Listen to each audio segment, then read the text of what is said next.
Salut tout le monde, je suis Francis Mwamba Lambert, je suis congolais depuis la France où je suis. En tout cas, je viens faire cette vidéo justement pour quelques trois quatre sujets. Premièrement, la guerre à l'est de notre pays, la RDC. Deuxièmement, la prise de parole de notre président Félix Antoine Tshisekedi Tshilombo. Et je vais aussi aborder les sujets des choses, on va dire entre guillemets, les fake news, les informations distillées par-ci, par-là, on voit sur les réseaux sociaux. Et l'ennemi poste et nous aussi, nous postons, nous publions des choses. Et ça porte un peu confusion et une interpellation, n'est-ce pas, à nos journalistes aussi, aux professionnels des médias, justement pour voir un peu comment est-ce qu'on peut maintenir notre population du côté de la vérité. Parce qu'il y a trop de spéculations, il y a trop de rumeurs et cela frise, n'est-ce pas, la peur, ça amène notre population dans la confusion.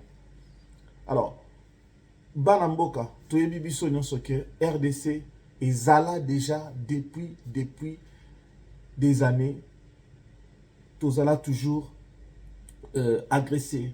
Est Yamboka Nabiso, to Koufeli Mingi, Est Yamboka Nabiso, Toza Konyokoma Mingi, Naba, problème Yandenge Nandenge. Et tout ça, l'ennemi, nous le disions d'ailleurs depuis des années que l'ennemi n'était autre que Paul Kagame, donc le Rwanda. Kala ezalaki entre guillemets M23, tantôt FDLR, tantôt, mais derrière tous ces mouvements-là, il y avait un gang qui était caché derrière. Et aujourd'hui, il y a tout est mis à nu. Mais peuple congolais, je pense que Toza déjà na guerre. Alors, je vois sur les réseaux, je vois beaucoup de discussions. Population Aza pour réclamer Félix Tshisekedi, il faut Aloba. Félix Tshisekedi Aloba. Chers compatriotes, chers Congolais, chef de l'État, Aza Asimbi Mboka. Aza une personne, Yende Mukonzi Mboka, garant de la nation, mais Aza pe na bato bazo zingaye pour bakama Mboka. Certaines choses, certaines stratégies, bayaka kolobango na TVT. Sinon, beaucoup de ça va beki na Monguna. Parce que Monguna pas Zolanda, pas Zotala. Ceux qui ont na Willingoma, azo ba photo, azo filmer, azo publier, bakani ba photo, bazo sala ba montage, bazo sala ba bilo. C'est justement pour na ba semer peur. Na katia population na biso, c'est justement pour ba mekampe ko talisa na mokili ndenge bango baza coopérer. Mais biso stratégiquement, toko kite koya liboso ya monguna to ebisaye oui to déclarer guerre. Chers compatriotes, la Russie combat l'Ukraine. Est-ce que vous avez entendu? Si vous avez des vidéos, peut-être je peux aussi être en erreur.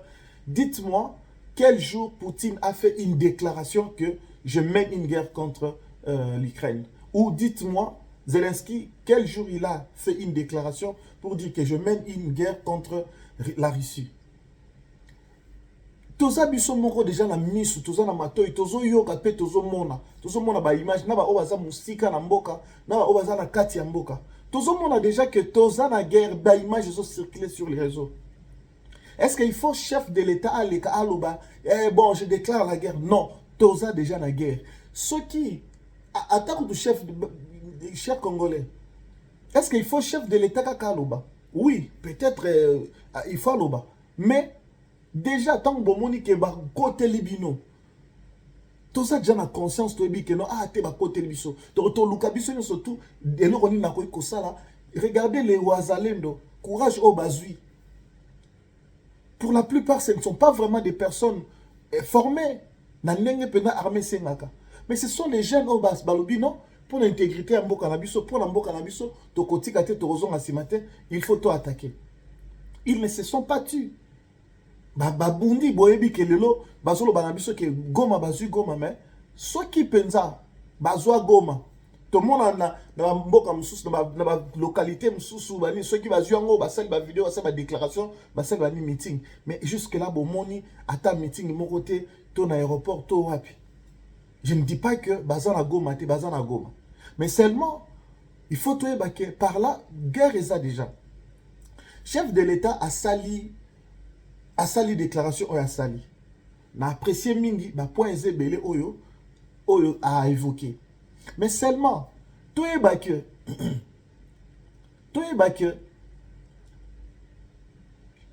Bayakate, chef de l'État qui quitte Koya Liboso pour na kolobake bon nazo salabouité oyo ya lobi wana akokipe ko tromper parce qu'il faut qu'on ait toujours une stratégie guerre et une stratégie guerre et une maïle monguna oki kopé c'est ba bekité aye ba nini yozo kanisa ko sala. Mais oeza qu'il y a recrutement, il y a population na biso to qui ne en masse pour na ko intégrer armée, bravo. Oeza que pour na ko diminuer train de vie, surtout il y a officiel na biso, surtout il y a député et consorts et va tenir surtout et ça aussi idée mokabe pour na ko soutenir ba FRDC na biso ba bundeli ya mboka na biso. Parce que vous savez la guerre eza mbongo ebele. Pour faire une guerre, il faut vraiment beaucoup d'argent et il faut aussi beaucoup d'hommes. Bah, volontaires, il faut bazala. Alors, Mboka na biso, on a un peu moins division isali. Tout confondre était. Ici, il est question de notre nation et il n'est pas question de Tshisekedi. Nous ne défendons pas Tshisekedi. Okoki kozala, ozana yo mutu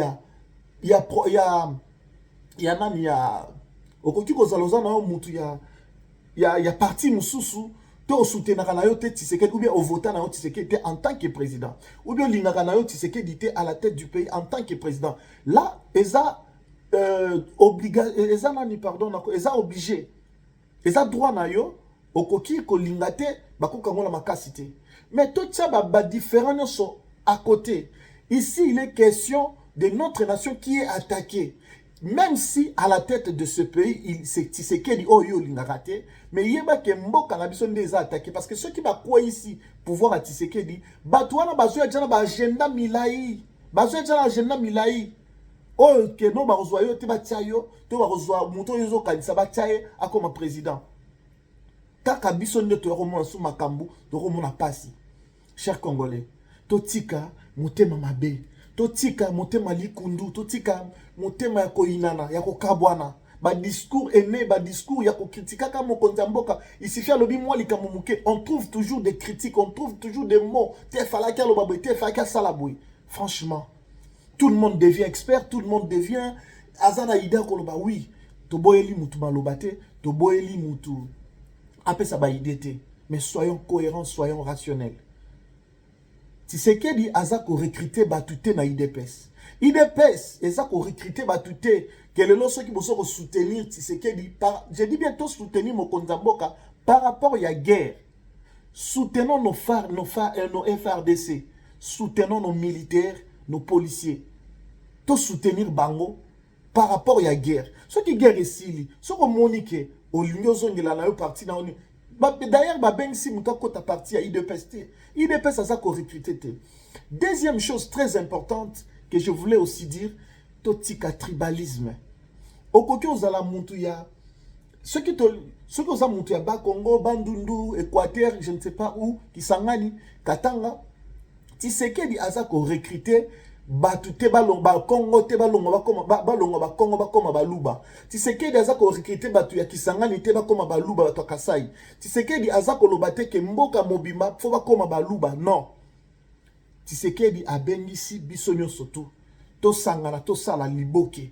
Vous savez, ici en France, lorsqu'il s'agit de la nation française, lorsqu'il s'agit du pays, la France, ezala Marine Le Pen, ezala batunyo surtout au baza opposant ya Emmanuel Macron, bango tout batele makabasala ka mulongo. Ceux qui bazui moins problème, oh français moko akufi wa poni, basala ka lisanga, baza ko rendre hommage, baza ko soutenir, baza ko défendre état et mboka na bango. Mais l'obité que Macron a enrôlé bango, ba comme yaye, non. Pareil aussi, il faut se le mettre pas na biso. Tu sais que di azako recruter batu te ba comme batu nyonso tout mboka mombe comme IDPS et ko tambolata. Tu sais que di pe azako enrôler batu nyonso te ba comme batu ya ba comme batu nyonso ba to comme baluba. To tika ba message ya oh bazoko ba nazo senga bandeko na biso baluba ne to lexa ba langage te ya pouvoir na biso baluba. Et puis biso nyonso tout bandeko ya ba Congo ba Swahili bangala to tika. Ce n'est pas parce que oyo aza na mutu ya mboka aza moluba nde lobi ke soki yo lingaka ete nde baluba nyonso tu ba mabeno. Na tikali komona moluba ya France te, moluba ya Amérique te, moluba ya Zambie te to ya Tanzanie te. Moluba aza na Congo. Le de Kasai eza na Congo. Ndenge moko pe ba Congo eza na ceux qui ba Congo, je crois Congo central. Bandundu, ma province nyonso tu yango wana neza osala lisanga mboka moko peuple moko. Yango neza osala lisanga peuple moko mboka moko. Totika babiloko nyonso eza ba fitilité eza ko séparer biso babiloko nyonso tu oyo ko mema biso escoper sa avantage na monguna. To sangana sima ya mokonzi ya mboka. Ko sangana sima ya mokonzi ya mboka par rapport ya j'insiste encore par rapport ya mboka ndenge eza agressé. Ce qui te longi bitumba tozongi si monguna to stabiliser mboka na biso. Bon continuer ce qu'on attaquer Tshisekedi par rapport à gestion na ye, par rapport ya makambo ndenge ezokende. Voilà eza nini. Donc chacun de nous a une responsabilité. Totika responsabilité te kaka na Tshisekedi to na batu beba. Non. Mutunyo surtout appelle sa makanisi, mutunyo surtout appelle sa contribution, mutunyo surtout toto la muka na ndenge ne surtout stratégie surtout to ko pesa il suffit que kimia ezonga na Congo na biso bazo bundisa Tshisekedi te bazo menacer mboka na biso. Tshisekedi a eu pouvoir à peine 6 ans mais babana ko bundisa mboka na biso. Kagame bino peut-être bozo bosana Kagame 2012 n'est-ce pas là qui na est bavandi ye awa Tshisekedi na Goma wana bazwaka Goma ti est-ce que zambala liboso bazwa Goma. Et ces gens quand ils viennent avec leur intérêt bakoya bako sinise batu boye bisangai lelo kaga nanga azo revendiquer nini nanga soka ke front ake akomi rebelle c'est parce que makamba botola ye makamba ya nini ya carré minier na e boye bien peut-être mais ceux qui lelo Bakipa Mamokari Miniente. Vous pensez vraiment que Nanga Alingaki a kende comment na rébellion? Non. Nous avons que Zambatu Bazo Bundela de intérêt na bango. Soyons Mouto Aza plus congolais que les autres Azate. Tous a besoin surtout ba congolais. Tous ont mérité traitement moko, tous mérité tous à la ndenge moko. Vraiment nazo senga Nzambe apé sa ba congolais mitema kimia. Bandeko na biso ba journalistes travaillant pour le Congo. Et ça parce qu'il y a même des journalistes qui ne sont pas journalistes congolais mais qui n'aiment pas. Parce que ça normalisation démocratique tout na domaine union surtout est la même l'armée bateau peut pas d'accord en tant que Tshisekedi na ndenge Tshisekedi as un président bazali. Mais yé mutazo kama na minute wana. À la minute, je n'ai pas la personne des opé la moto, mboka la personne des na risque. Tout ce qui est journaliste, panza sango ya malamu. Sango ya ko pe s'équilibre, ko apaiser. Et à la bazui, na journalisme, tout ça na collecte d'informations, tout ça na traitement, tout ça na diffusion. Pourquoi une information, lorsque tu es en brut, il faut qu'on traite, il faut qu'on tamiser, il faut qu'on atténuer. Tout simplement pour éviter de toucher ma sensibilité, pour éviter de créer un scandale, c'est juste ça. Et faisons-le bien. Faisons-le bien, chers Congolais. Faisons-le bien. Tosi manamaboko, nazo suki saawa, tosi manamaboko, totika mindondo, totika nanu na tango ya guerre, na tango bakote lebiso. Kozwana ndeko na yote obanda ko bundisa alors que munguna zo bundisa bino to tika no bitumba ya biso na biso to bunda nanu to na ekolo to blonga munguna simande to kozonga entre biso na biso to koyeba koloba oyo eza par rapport ya mboka vraiment Nzambe abate la biso abate la Congo peuple congolais à Goma, peuple congolais à Est Mobimba, topesi bino longonia, topesi bino merci. FARDC merci na bino, na ndenge boza ko résister ti siko pe boza ko lâcher te. Merci mingi, mais toyebi ete nzamba lola ako sunga. Makambo ba guerre, état contre état, et bandi le lote même la Bible ezala. Mais toyebi ete nzamba obiso Congo to bondelaka, mabele ona nzambe nda pesa biso, toyebi ete longa ezali. Peuple congolais tolingana, peuple congolais totika ba discussion inutile pendant temps oyo eza temps ya distraction te. Et puis na lingina senga na ba congolais oya Kinshasa, s'il vous plaît chers Kinois, quand on fait une marche pacifique, c'est-à-dire ça marche oyo ozo protester, ozo revendiquer quelque chose au senga, mais bakendaka te ko buka économie ya mboka na biso evandi na bato yo bazana ba restaurant ba hôtel ba biloko nyusu ba entreprise wana soki oke buka lobi muntu ana kwei okomona ke bakufuta sous taxe ndenge nini bakufuta ba impôt bakufuta biloko mususu ndenge nini ozomona ke tozo reculer et mais yo moko mutu ya lobi biso ba nikolo ba o mboka chers compatriotes tozala na patriotisme tozala na amour ya mboka na biso pe amour ya bakonzi na biso tokoki kozala na ba divergence tokoki kozala na ba point moko eza commettre mais pona likambo ya ekolo balobi bendele koya te tokokufa pona ekolo Moussa Lobaka ne jamais trahir le pays et il y a encore beaucoup de choses à faire na présidence na police na biso na armée na makambo mais ce n'est pas encore le moment viendra le temps le moment viendra où tokoye bakobongisa surtout à l'interne. Vraiment que Dieu vous bénisse et je vous aime beaucoup. J'aime mon pays et je soutiens les FARDC, la police et l'armée dans son ensemble. Que Dieu bénisse le Congo.